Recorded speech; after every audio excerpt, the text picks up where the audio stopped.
School প্রাঙ্গণে কয়েকজন শিশু দাঁড়িয়ে আছে। হঠাৎ করে এক রঙিন বাস ঢুকে আসে।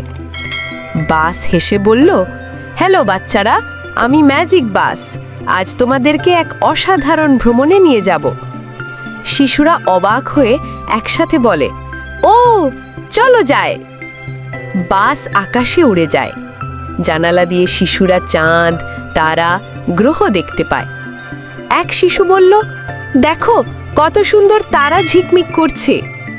ম্যাজিক বাস বলল, এটা হলো মহাকাশ, এখানে আমরা গ্রহগুলো ঘুরে দেখতে পারি। বাস চাঁদের পাশ দিয়ে যায়। চাঁদের খরগোশ হাত নেড়ে অভিবাদন জানায়। শিশুরা হাত নেড়ে উত্তর দেয়।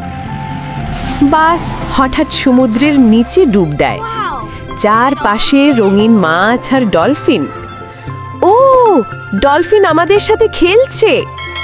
ডলফিন লাফিয়ে উঠে হাসি দিয়ে জল ছিটায়। সমুদ্রের প্রাণীরা খুব বন্ধুবৎসল। আমরা যদি তাদের যত্ন করি, তারা আমাদের বন্ধু হয়ে যায়। বাস মরুভূমির বালুর ওপর নামে। সেখানকার উট হাসি দিয়ে বাচ্চাদের দেখে।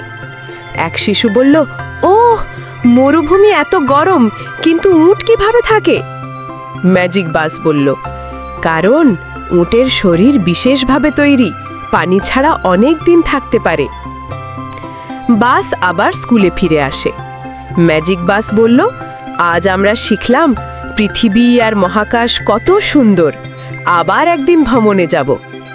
শিশুরা একসাথে বলে, ইয়েস, ধন্যবাদ ম্যাজিক বাস।